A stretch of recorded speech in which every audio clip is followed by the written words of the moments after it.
Hello, and thanks for tuning into this presentation. My name is Piers Blaxter, and I'm the team leader in Aberdeenshire Council's Development Plan team. What I would like to do in this presentation is give you our understanding of the changes that are coming forward in terms of the new style local development plans promoted by the Scottish Government. In particular, I'd like to discuss with you how we engage with you in that future process. The next local development plan is going to be very different from the plans we've produced over the last decade.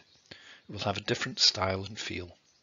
Some parts will be familiar, but others are completely new for both you and for my team of development plan planners. A pillar on which it is going to have to be built will be the requirements on us to engage with all forms of stakeholders within Aberdeenshire. We recognise that there is still uncertainty in how the Scottish Government expects us to deliver the new style local development plans, and that there are still some unanswered questions associated with the process. We need to canvass your views on how we might prepare the next local development plan and gain your feedback before publishing a development plan scheme in around December of this year. In that development plan scheme, we would like to set out a detailed programme of how we will prepare the local development plan 2027. You will know that the Scottish Government has embarked on a very ambitious programme to modernise the planning system and make them fit for the future. You are probably as aware of the issues that they are trying to resolve as I am. Their programme is designed to try and resolve some of the big issues that have been identified for local plans in the past. There's a feeling that the current system for preparing local development plans is not fit for purpose, as it is slow. It is verbose, based on the policy rules that govern whether development can take place or not, and doesn't quite embrace the whole idea of trying to make places better. The development plan has also been identified as not being particularly good at resolving issues relating to the modern world, and is often seen as being peripheral to those debates. They believe that there is a big need to increase the amount of engagement that people have in preparing the plan. Primary new ideas are being developed on a range of topics to resolve issues relating to people's perception of their own local area through local place planning and 20-minute neighbourhoods, and identifying deficits such as in open spaces and play spaces. In our defence, I feel that Aberdeenshire Council has provided a very good development plan service to date, and many of the changes the Scottish Government are looking to implement are perhaps not as relevant here as they are elsewhere. We're particularly proud of the way that we've gone above and beyond in terms of raising awareness and engagement on the plan, but I'm not going to be so conceited to say that we do not have room for improvement. Change is probably a good thing. So what are the implications of this for Aberdeenshire Council, and what does it mean for the local development plan? Because it's a new act with new regulations and new guidance, we really have to be quite careful about how we go forward with the next local development plan. It cannot be a rewrite of the last local development plan, as the ground rules have changed. Care must be had that we are meeting the terms of the Act and the regulations, and we don't fall into the trap of just trying to do things the way we've always done them. We have to take on the Scottish Government's advice to start early, but we also have to ensure that we take stakeholders with us to deliver a competent plan.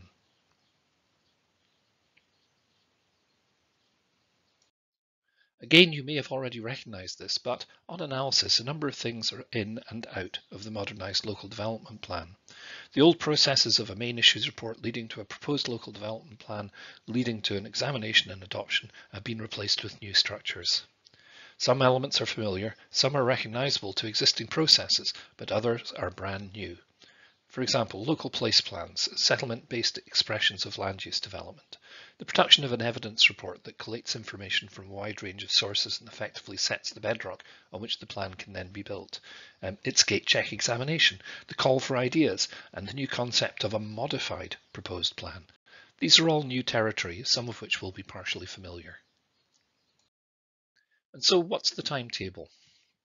This slide illustrates what we think the timetable is likely to be, but I have to put my hand up and say that until we get specific guidance from the Scottish Government, this is based on draft guidance, and although we're fairly confident about the stages and the length of time that each may take, I may be proven wrong, and these estimates may be inaccurate.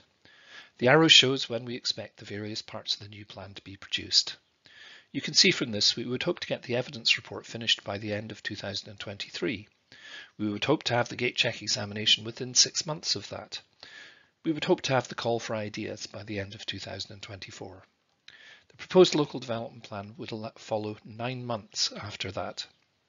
Then we get into the process of consulting on the proposed plan and modifying it before we can actually get to the examination by July 2027 for adoption later that year. My team have been very cheeky to me because they keep on telling me that I shouldn't be putting dates into the plan, because whenever I put dates into any work plan, it always turns out to be wrong. So you'll have to excuse me if these dates will change over time, as it will all depend on what comes out of the consultation. These are my best guess of what the dates should be on how we should prepare the next local development plan. So what are the early actions we should be undertaking to prepare the plan? Well, one of the first things we've got to do is produce an evidence report as the foundation of the plan. If things are not considered in the evidence report, then the reporter at the examination, right at the end of the process, may turn around and say, well, you have no justification for those conclusions and therefore I cannot accept them. The evidence report has to be a very broad document. It's an encyclopedia. Fortunately, we don't have to collect all this information ourselves. The Scottish Government are quite clear that we can use existing information resources to inform the decisions that we come to. Having said that, there are a number of topics shown here where we do think we're going to have to do some original research to find out what the evidence is on these particular topics. There are also topics on which we will need input from third parties such as ourselves to provide a complete picture. At the end of the day, the evidence report will go forward to the Scottish Government Directorate of Planning and Environmental Appeals for a gate check examination. We think that the function of this examination is to consider disputes on the evidence collected and the conclusions that we have come to. If somebody thinks we should have been counting peas instead of beans, then this is the point at which that particular anomaly will be addressed. We're not too concerned about this stage, even though it is unknown to us at this time, as we have been here before and we know what data we need to look at to inform the decisions that need to be made. Hopefully, disputes on evidence will be fairly unusual. How we interpret the data and what conclusions we draw from inclusion in the plan are significantly more uncertain. While we would hope to have consensus from all stakeholders about the conclusions we draw from the data, inevitably that's not going to happen, and that will be the function of the gate check examination to make a ruling.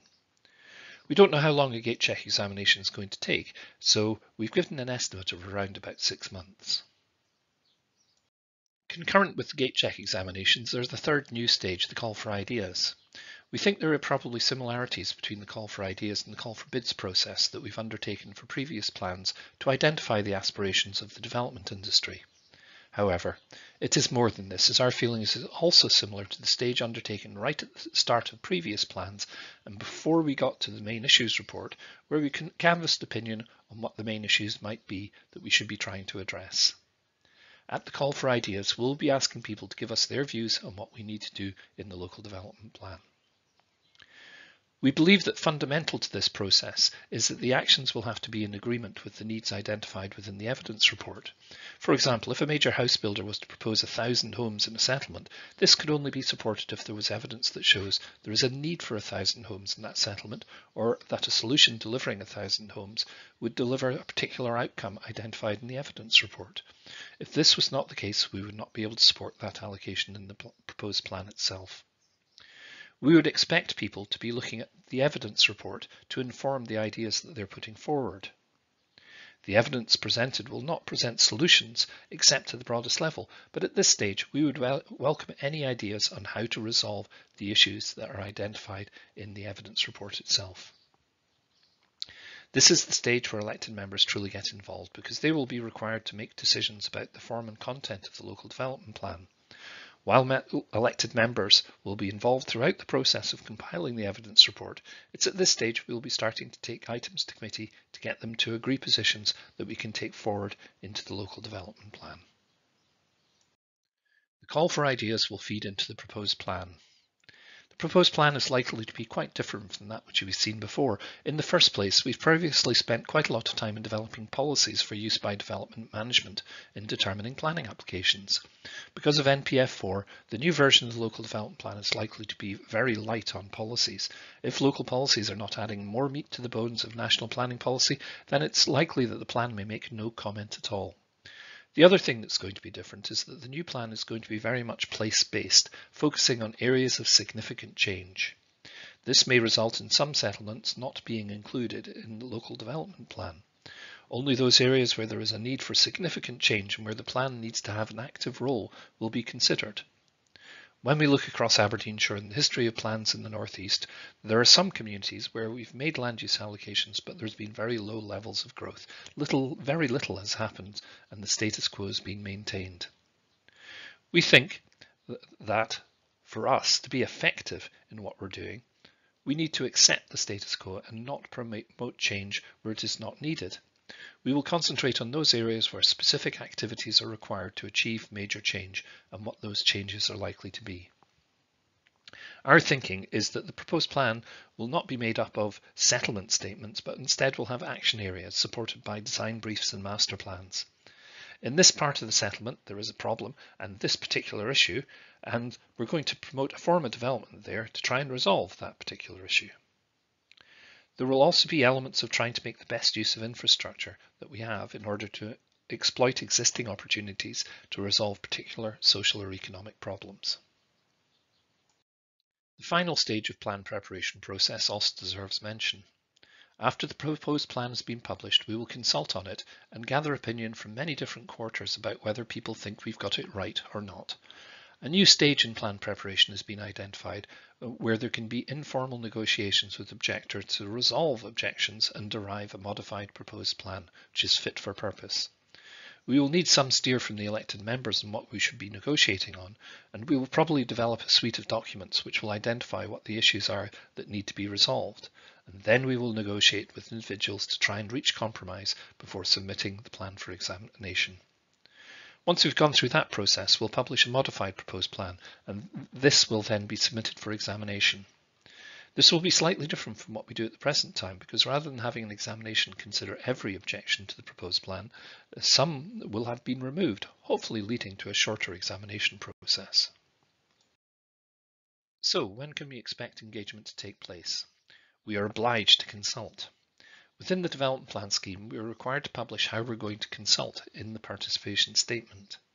The development plan is also required to provide a planned programme which details when all the stages of the plan will take place. This may be a little unrealistic due to the uncertainty with the new processes, and I think delay is inevitable. However, we will still do our best to keep to the programme that we publish. We will be asking for your help in this process at 4 stages. We're going to be asking for your help in the evidence report. We're going to ask you to assist communities in producing local place plans. We're going to be asking you to think about the ideas that you or your community or your other colleagues have that should be incorporated into the plan. And finally, we're going to be formally asking you to comment on the proposed plan itself. I'd like to just finish off this presentation with a little bit of discussion about how we might engage with you. At the moment, this is very much an open book, and we would welcome any ideas from you on what the best ways of engaging are. We've given some thought to this topic, but if there are other ways of doing it that you think we should be taking forward, we're only too pleased to hear from you. The first point where we're going to be required to engage with you is on the evidence report itself. We are obliged to consult with almost everybody on everything in the evidence report. We're quite clear about the topics that we need to look at to inform the next local development plan based on our own experience, but in the final analysis, other people's conclusions on the same matters may differ. Generally, we will be dealing with the evidence on a topic-based approach, and will seek engagement on that basis. There are 2 ways in which we could approach this. Our preferred approach is to split the evidence report down into individual topic chapters, look at each chapter individually, consult in each chapter individually, and try and resolve issues within that topic independent of the other issues that we may have raised elsewhere. A review group could be established to inform and audit the work that we have done.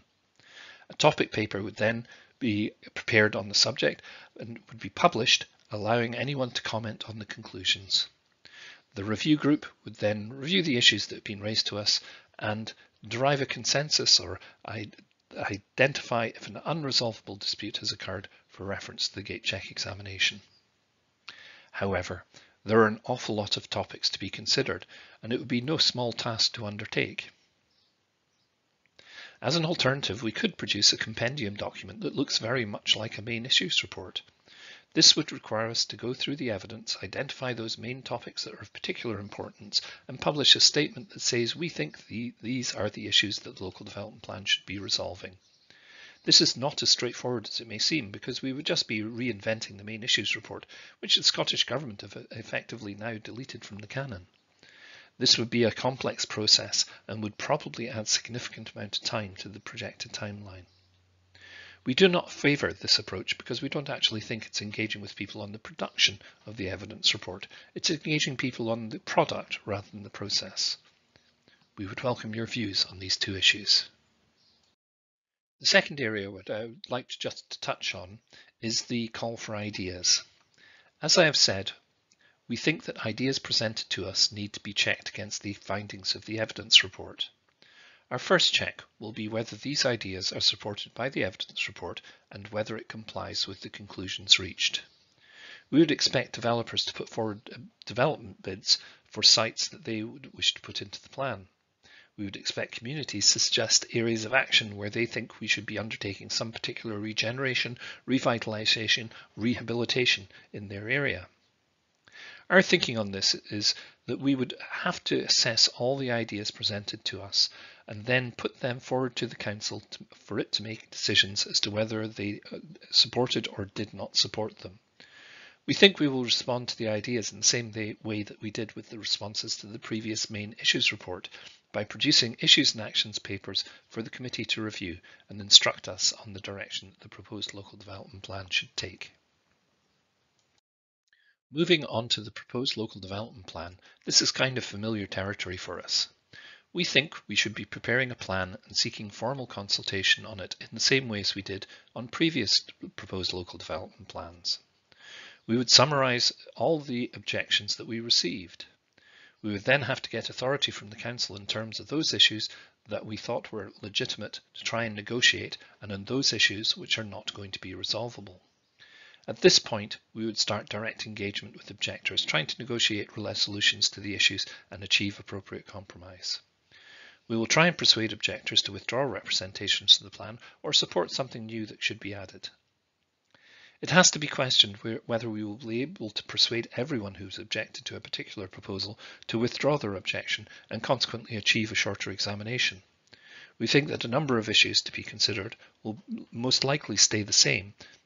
We would have to revise the draft schedules and get those approved by the council before submitting them with a modified proposed plan which reflects those changes for the reporter for examination. In our thinking on how this process might affect developers' interests, there are some clear and outstanding issues that we may need to consider further. Some of these questions remain unanswerable at the moment until greater clarity is provided by the Scottish Government, particularly the questions that I'm sure you would raise relating to the whole concept of a delivery pipeline for development and how this might work.